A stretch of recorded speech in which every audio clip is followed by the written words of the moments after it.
Welcome to Yahoo Finance Presents. My guest is Joe Lonsdale, co-founder of Palantir. He's an entrepreneur, an investor, a CEO and founder of 8BC. It's a $3 billion venture firm focused on critical industries like healthcare, life science, and logistics. Joe, thank you so much for joining us. Thanks for having me. I want to start with Palantir. Palantir was founded after 9/11. Co-founder Peter Thiel, of course, everyone knows him. And I know you're not on the board, but you are advising the company right now. So what is Palantir doing in the fight against coronavirus? What is it focusing on? Sure. Well, I'm a proud founder of Palantir. Palantir was really built to thrive in a crisis. And so, if you look at what's happening, there's leaders all over the world in over 34 countries now, over 115 agencies that have stood up Palantir to act as the central data platform to create the central common operating picture. So it's really one of our best weapons in the war against this virus. So you say it was really meant to thrive in a time like this. And I think if you go back just a year and you looked at stories about Palantir and the general public's perception of it, people say, oh, it's secretive and controversial. The conversation around Palantir has done a complete 180, I would say, under coronavirus. Do you think that Palantir has changed, or has something changed in the perception of the company? Well, Palantir has always been built to be able to be stood up very quickly to solve very important problems. A lot of the very important problems Palantir was solving were somewhat esoteric. If they were working with special forces, if they were working with different parts of the government that people aren't usually aware of. But when people are aware that there's an important problem, and they see that Palantir is the only solution that can stand up and solve it all over the world, I think it all of a sudden creates an awareness of what Palantir is doing and in a way people care about. So we keep talking about whether the changes in our behavior are going to last, right? Are we all going to stop going to the mall? Are we all going to be working on Zoom? Do you think that the conversations that we're having around privacy are going to last on the other side of this pandemic as well? Because it seems right now people are like, oh, sure, track me or contact trace me, do whatever because I want to keep my family safe. But does that hold over? Well, I'm certainly hoping not to travel as much after this. I think it's been nice to be at home a bit.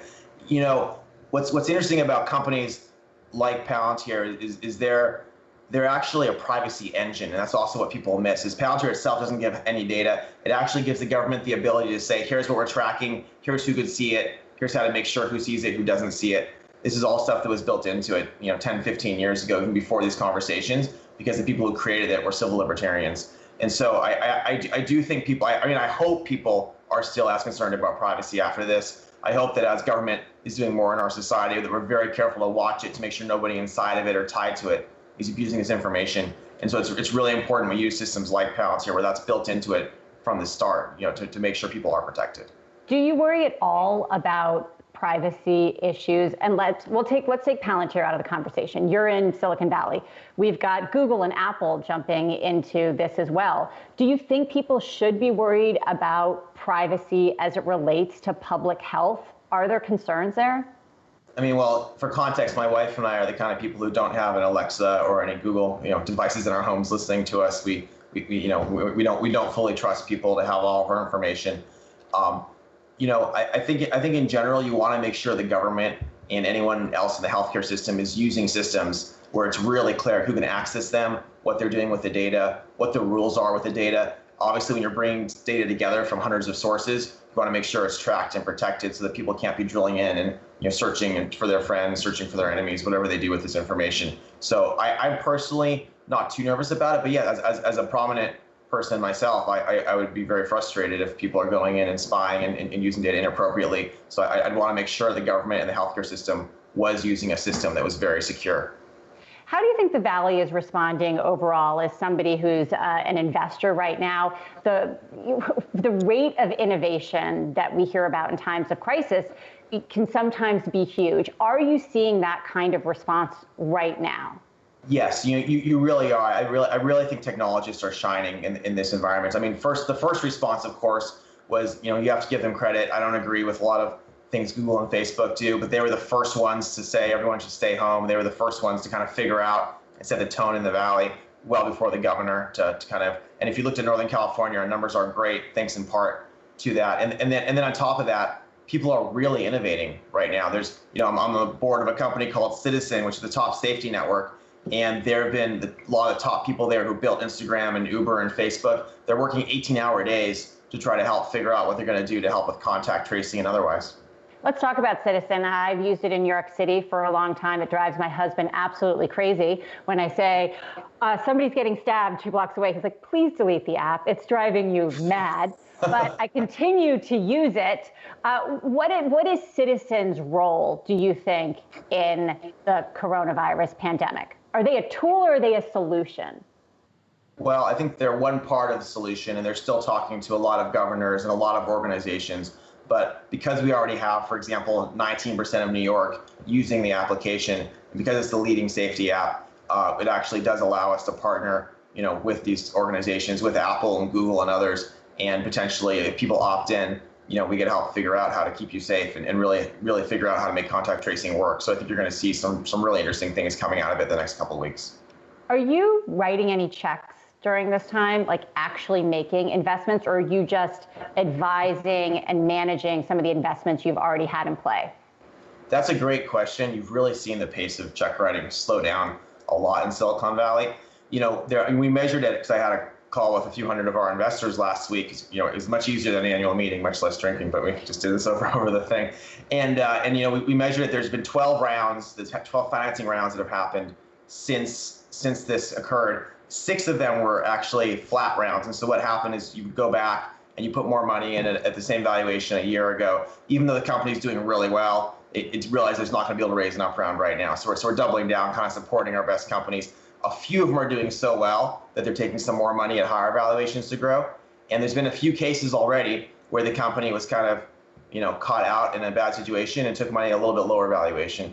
And so we are writing some checks. A lot of them, though, are to shore up our existing companies. I think we've done only 2 or 3 new checks in the last few months, and most of those were early stage townspeople we already knew. It's really hard to write a check when you don't get to meet people in person and get to know them. I know you're also really involved in some healthcare companies. Oscar is an early investment as well. We're all watching sort of this race for the vaccine. There have been a lot of commentary. Scott Gottlieb wrote in the Wall Street Journal that it's really important that which country wins this race for the vaccine.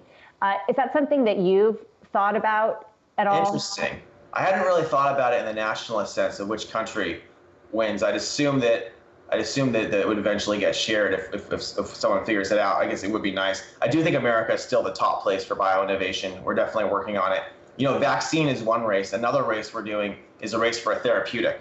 And it's not clear you're going to be able to have a therapeutic. But if you look at it, when someone gets sick from this disease and recovers, there's all these antibodies in their blood, right? And so one way you can treat people is you actually take the serum of people's blood who've recovered. And the reason that works is because there's these antibodies. Well, antibody technology has advanced a lot in the last 10 years. We've gotten really good at designing and building these things. One company we created last year is called SwiftScale Bio, helps bring antibody therapeutics to market faster because it produces antibodies in a cell-free way. So SwiftScale Bio is actually partnering with 5 or 6 antibody companies and trying to really quickly bring these drugs to market. It's a bit of a Hail Mary, but I think there's actually a decent chance this year you'll see an antibody therapeutic that works. And so it's definitely worth working on. Overall, what do you think the role of business is in this time of crisis? Well, I've been talking a lot about this with some of my friends who've also been lucky to be able to build a lot of companies. And, a lot of times when we launch companies now, the companies we're building, the companies I get my friends' help work on, they're mission-driven companies. It is a luxury, but when you've done really well, and when you have really top talent in the Valley, they want to work on things that are mission-driven. They want to work on things that are contributing. And so the role of the top of the business world is to say, what can I do in a mission-driven way? How can I harness the market system and the profit systems to sustain something that's a mission that's worthwhile for our society? And so we're looking at that in terms of how do we make our nation more resilient for next time? What are we going to build to make sure our healthcare supply chains, to make sure our farming manufacturing, all of this is really set up to make sure America is strong no matter what it faces in the future, because it is a very scary time right now. A lot of things are close to breaking. And are you relatively optimistic? I'm optimistic we're going to solve these problems. Yep. Joe Lonsdale, great to get a chance to talk with you, CEO and founder of ABC. Thanks, Jen.